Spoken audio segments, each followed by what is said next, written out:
সামাজিক যোগাযোগ মাধ্যমে শেখ হাসিনার কিছু ছবি দেখা যাচ্ছে যেখানে তাকে হাসপাতালে চিকিৎসা নিতে বা দিল্লি বিমানবন্দর থেকে সৌদি আরব যাওয়ার প্রস্তুতি নিতে দেখা যায়।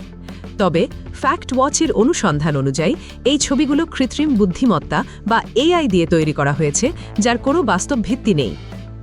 ভারতের পররাষ্ট্র মন্ত্রণালয়ের মুখপাত্র রণধীর জয়সওয়াল জানিয়েছেন, শেখ হাসিনাকে ফেরত পাঠানোর বিষয়ে ঢাকার আনুষ্ঠানিক অনুরোধ তারা আইনি ও বিচারিক কাঠামোর ভিত্তিতে বিবেচনা করছেন।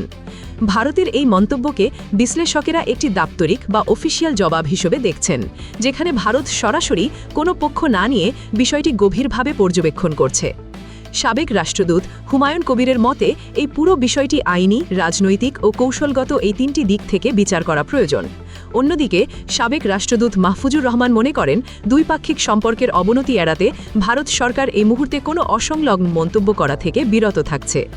হাসিনা সরকারের পতন নিয়ে সাবেক পররাষ্ট্রমন্ত্রী ড মোমেন কিছু উল্লেখযোগ্য মন্তব্য করেছেন।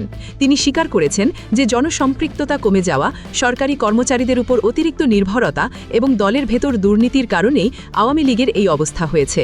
তিনি আরও জানান, ক্ষমতায় থাকাকালীন এসএসএফের কঠোর নিরাপত্তা বলয়ের কারণে অনেক সময় দলীয় নেতা বা মন্ত্রীদের পক্ষেও প্রধানমন্ত্রীর সাথে সরাসরি যোগাযোগ করা সম্ভব হতো না।